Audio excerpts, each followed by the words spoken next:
Now, I seek the inspiration of the Lord as I speak briefly on what I consider to be a very important subject. I begin by taking you back 150 years and more. In 1849, our forebears faced a serious problem. Our people had then been in the Salt Lake Valley for 2 years. Missionaries in the British Isles and Europe continued to gather converts. They came into the church by the hundreds. When they were baptized, they desired to gather to Zion. Their strength and their skills were needed here, and their wish to come was very strong. But many of them were distressingly poor, and they had no money with which to buy passage. How were they to get here? Under the inspiration of the Lord, a plan was devised. What was known as the Perpetual Emigration Fund was established. Under this plan, funded by the church, notwithstanding its serious poverty at that time, money was loaned to those members who had little or nothing. Loans were made with the understanding that when the converts arrived here, they would find employment, and as they were able to do so, they would pay off the loan. The money repaid would then be loaned to others to make it possible for them to emigrate. It was a revolving resource. It was truly a perpetual emigration fund. With the help of this fund, it is estimated that some 30,000 converts to the church were enabled to gather to Zion. They became a great strength to the work here. Some of them came with needed skills, such as stonemasonry, and others developed skills. They were able to perform a tremendous service in constructing buildings, including the Salt Lake Temple and Tabernacle, and doing other work which required expertise. They came here by wagons and by handcarts. Notwithstanding the terrible handcart tragedy of 1856, when approximately 200 of them died from cold and sickness on the plains of Wyoming, they traveled safely and became an important part of the family of the church in these mountain valleys. When the Perpetual Emigration Fund was no longer needed, it was dissolved. I believe that many within the sound of my voice are descendants of those who were blessed by reason of this fund.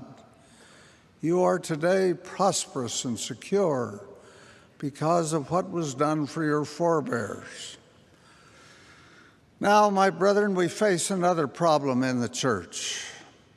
We have many missionaries, both young men and young women, who are called locally and who serve with honor in Mexico, Central America, South America, the Philippines, and other places. They have very little money, but they make a contribution with what they have. They are largely supported from the General Missionary Fund, to which many of you contribute, and for these contributions, we are very deeply grateful. They become excellent missionaries, working side by side with elders and sisters sent from the United States and Canada. While in this service, they come to know how the church operates. They develop a broadened understanding of the gospel. They learn to speak some English. They work with faith and devotion. Then comes the day of their release. They return to their homes. Their hopes are high, but many of them have great difficulty finding employment because they have no skills. They sink right back into the pit of poverty from which they came. Because of limited abilities, they are not likely to become leaders in the church. They are more likely to find themselves in need of welfare help. They will marry and rear families who will continue in the same cycle that they have known.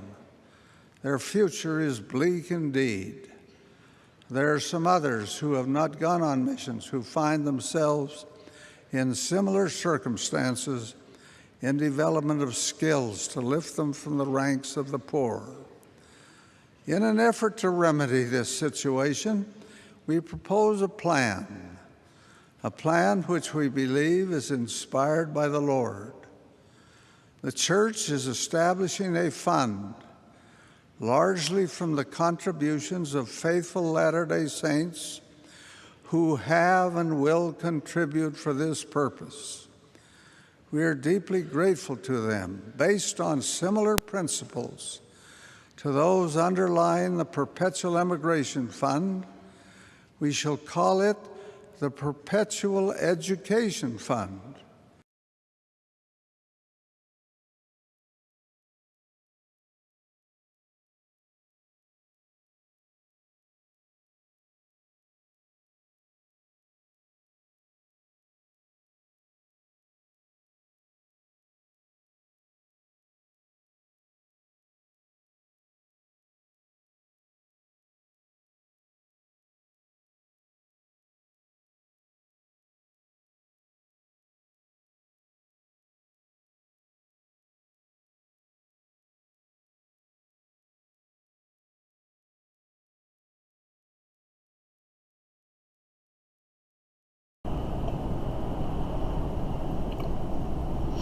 Travis Wayne Goodsell. Just finished up with watching Evolution.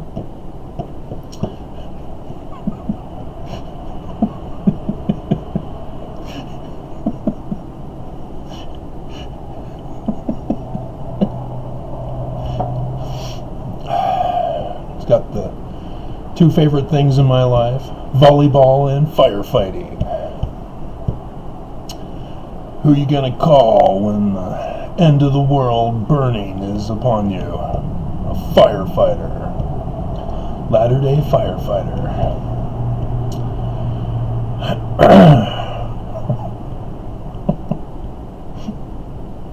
Geology isn't an exact science.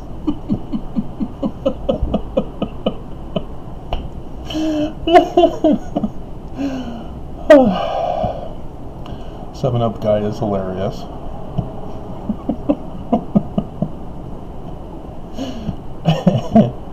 So, speaking about using exact science,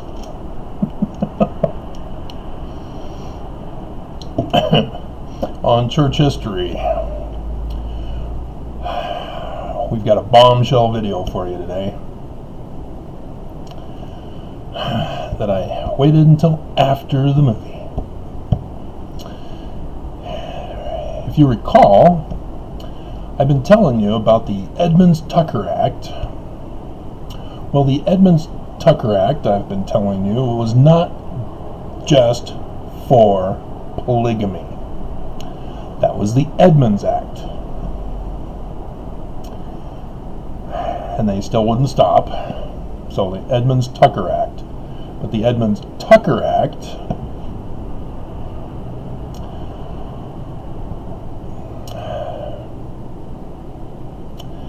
stopped another practice of criminal behavior of the church that started by Brigham Young also.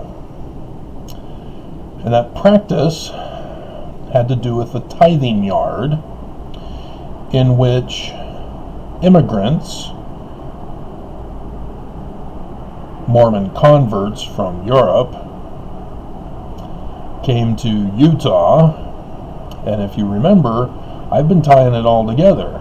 Brigham Young purposely deceived the converts from overseas, saying that the church was named the Church of Jesus Christ of Latter-day Saints. Found that document, showed it to you. Exact science.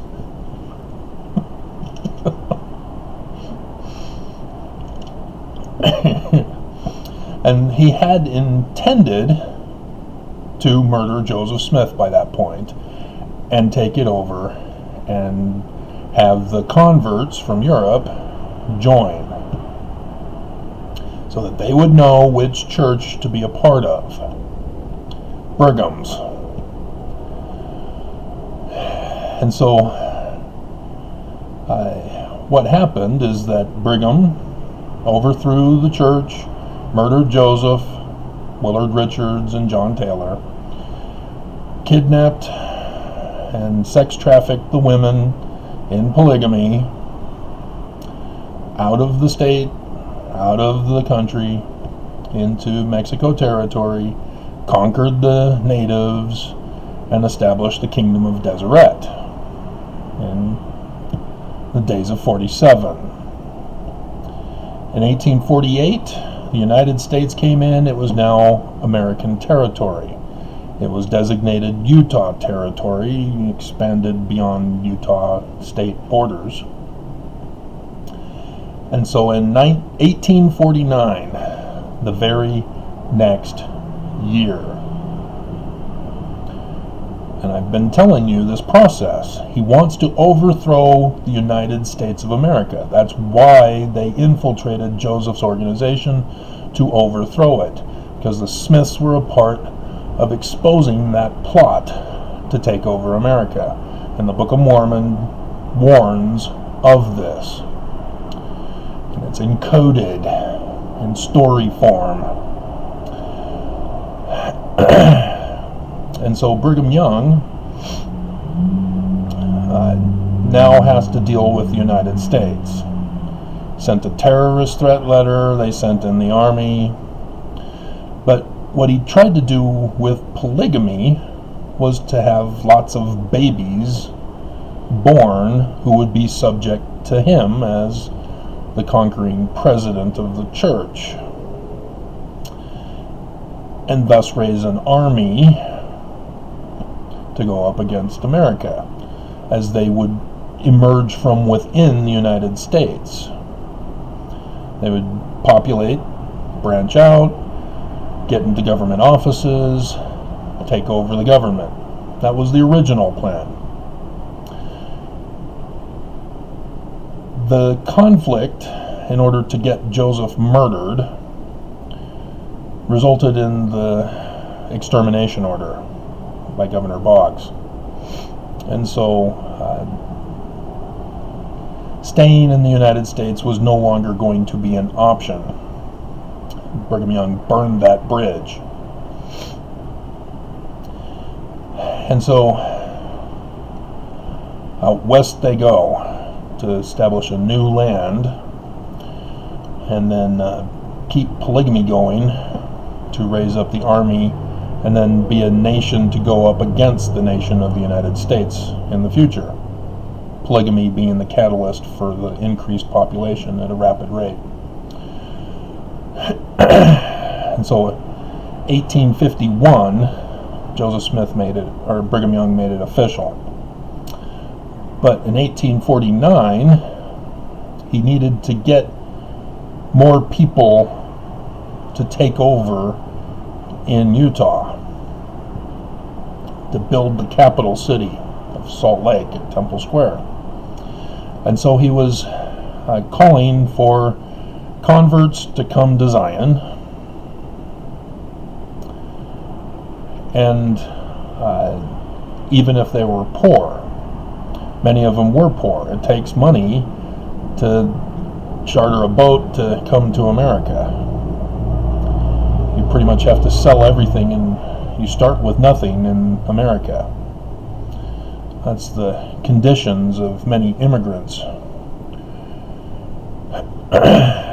And so, because taking over America was more important than making sure that the Mormons were the wealthiest class, the elitist, that's what he did in 47. He took the elite in wagons first, and then the poor had to sell all they could to have hand carts built, and then come over in hand carts, because you don't get horses, you don't get a covered wagon, you have to pull your own cart. And so the church reminds Mormons of how rough the abuse was on the Mormons by Brigham Young, by having the teenagers do it.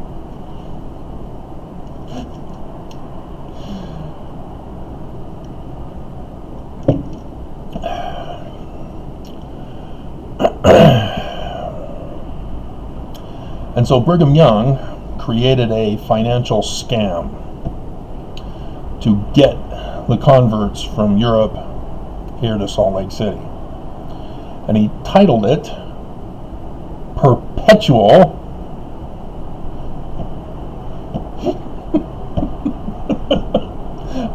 Never Ending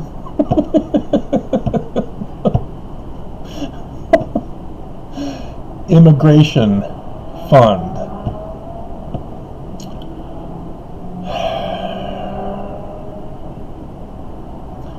And it was an established company, but it wasn't, because the official church corporation was not until 1851, according to the Edmunds-Tucker Act. That's what it reported in the documents. But the Perpetual Immigration Fund Company was incorporated in 1849. And the purpose of the corporation, this is Wikipedia. You have to know it to type it in and Google search it. Otherwise, you're not going to find it. The church won't let you. Church doesn't want you to know about this. You won't find it listed under Brigham Young. It's not there. Brigham Young had nothing to do with this, but here it is. Under its separate category that is not linked to Brigham Young. Other than,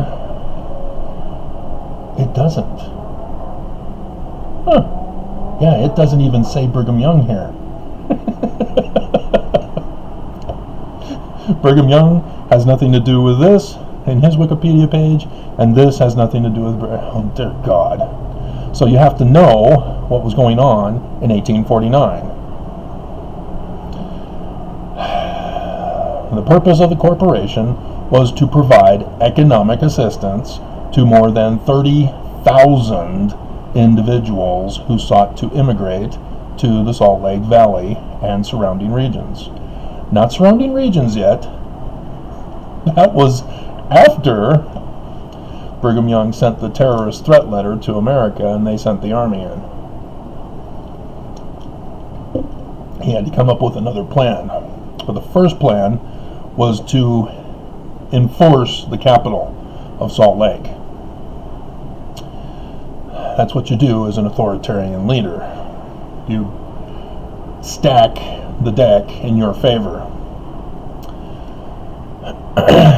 And so you'll notice the church is in charge of this, purposely leaving out information and making it seem like it's an okay thing and that the United States is just mean, taking away religious freedom, neglecting the poor immigrants.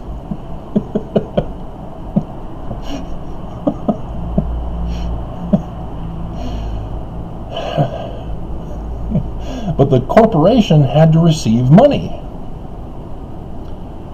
Where does it come from? Mormon tithing. And so the Mormons in Salt Lake had to pay their tithing, and it was put into the Perpetual Immigration Fund Company to help get those 30,000 who didn't seek to immigrate. Brigham Young ordered it. Dear God. And what happened was he was giving citizenship once they got here and were at the tithing yard. And they, of course, being Mormons, had to pay tithing too. And so, yeah, they were put to work as slaves for the various building operations of Brigham Young.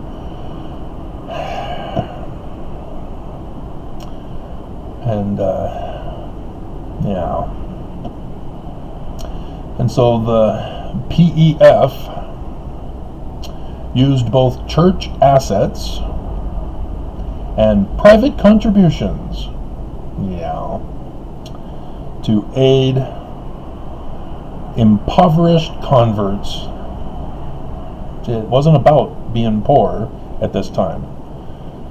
See, his elite were the rich that first arrived, then the handcart poor, and then the other poor, which there was a large slaughter because they came during the wintertime in handcarts.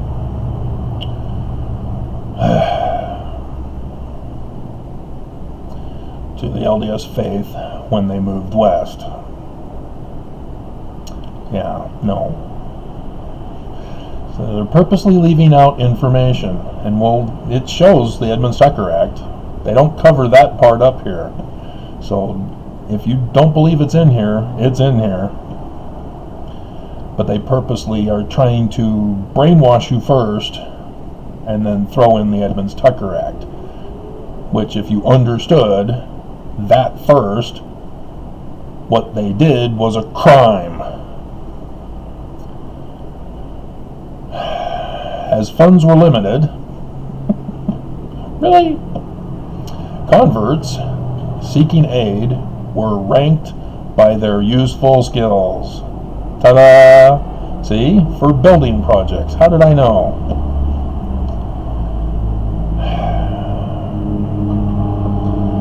See, first, it's the wealthy, then the poor, then the converts from Europe, but ranked according to their usefulness in the church. If you're not useful, and so if you're a woman and you're able to breed, yeah, come on in. Sorry, that's the way it was. Polygamy. And by the duration of their membership in the church. Duration? Yeah, I don't think so. Limits on funds led to innovative preparations and travel methods, including the establishment of handcart companies. No, they were poor. That was the cheapest form of travel to carry stuff with, other than walking with one bag to reduce expenses. Once established in their new homes, converts were expected to repay the funds to the company in cash.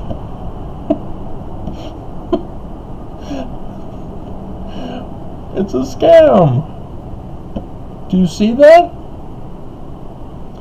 Brigham didn't give of the church. It required donations and payment of the loyalty oath of tithing, and then the Mormons had to pay it back. Just like Hinckley's Perpetual Education Fund. He called it that, didn't he? That bastard.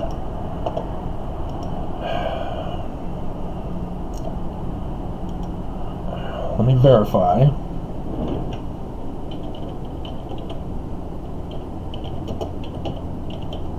Yep. Perpetual Education Fund of the Church. Dear God. And it slipped right by all of us. Unbelievable.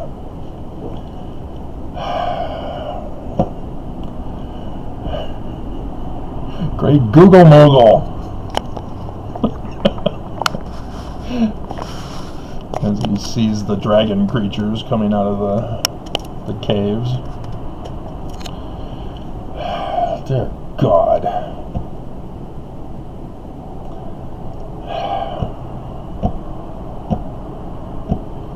Why is the federal government not shutting this organization down? Dear God.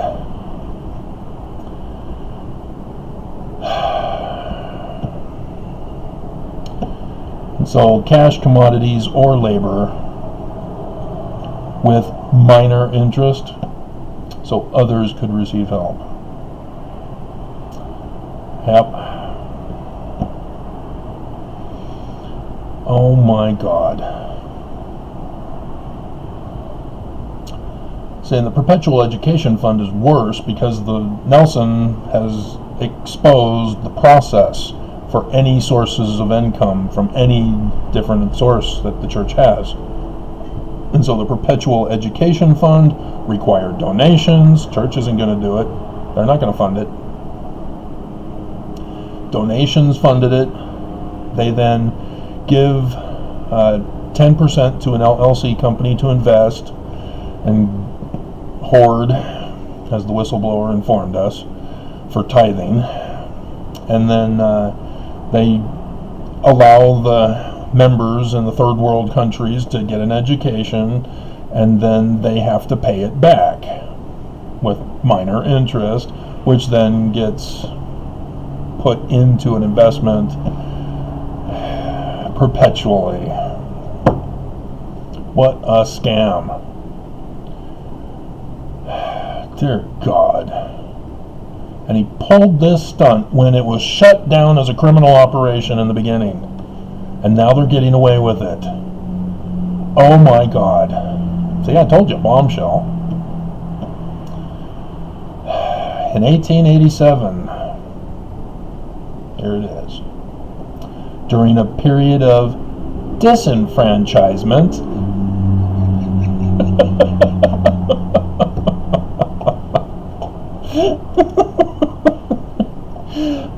how do you understand why they did not want this known to you?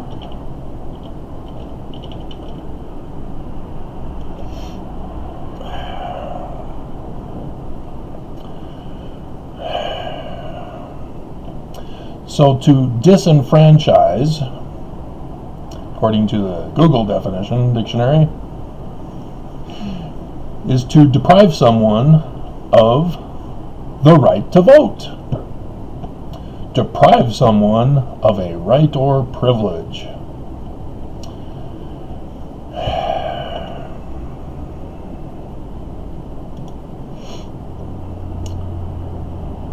So, yeah, they were thrown in jail.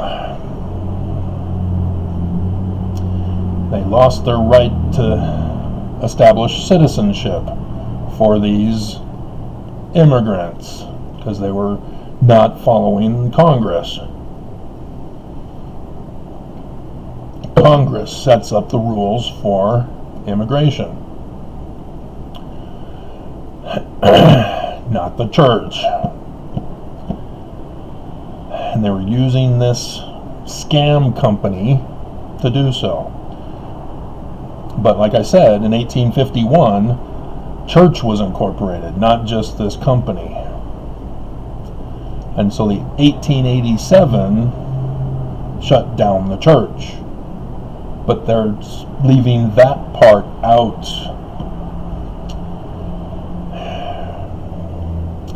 The U.S. Congress enacted the Edmunds-Tucker Act, which disincorporated the LDS Church and the PEF company. That's the tithing yard scam that the church was involved with. And what do you know? There is the Perpetual Education Fund listed with it. And they got in 2001, the LDS Church, you mean President Gordon B. Hinckley, established a modern variant of the criminal operation, dubbed it the Perpetual Education Fund. Dear God.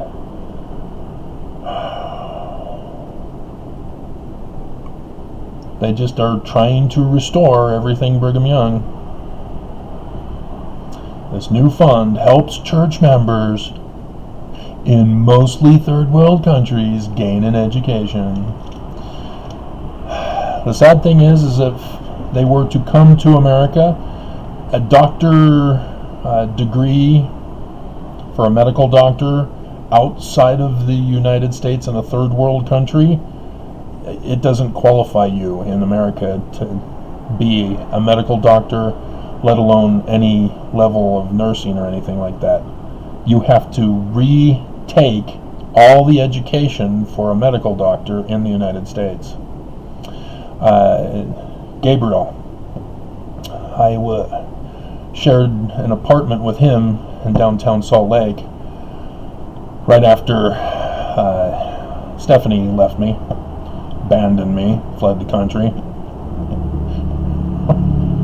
Took the kids, took our property, took all my research on Paleo-Hebrew, so I had to redo it. And he had gotten a legal degree in Brazil and was telling me how he can't become a lawyer here in the United States because they don't acknowledge it. He worked in a legal office, but it was like I don't think it was a paralegal. I think it was even lesser than that. But that's how bad it is. And so for the church to claim to be giving education to third world members is not as great as you might think it is. You know, the church intended, and Hinckley made note of this, that it was so that they can improve their communities. You know, they get their education, they go back in their community and help improve their communities. And yes, it would, but the quality is not that great. So, I mean, you can see by the earthquakes that they have down there, they're devastating. They tumble the buildings because the quality of the construction is that poor. Whereas we get an equivalent earthquake here in the United States, and it's not as damaging because of the better quality of building that we have. Except here in Utah, the daybreak, guys, dear God. And even my parents' place, you have to literally watch every day. You have to hover over them to make sure they follow the blueprints, because they covered up the air vents in my parents' home.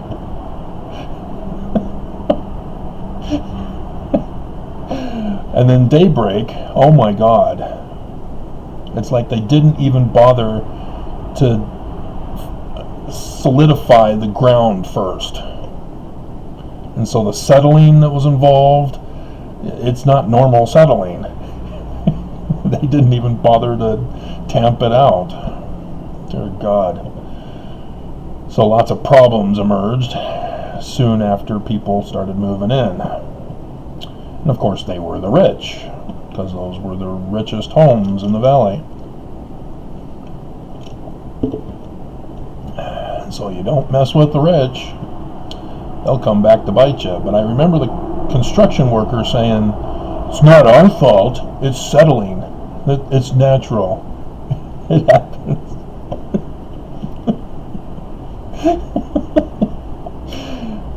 They don't want to take responsibility for their failures. So yeah, gotta be exact in your science, whatever field it is. And psychology is not a science. It is a fraud. Just to put that out there.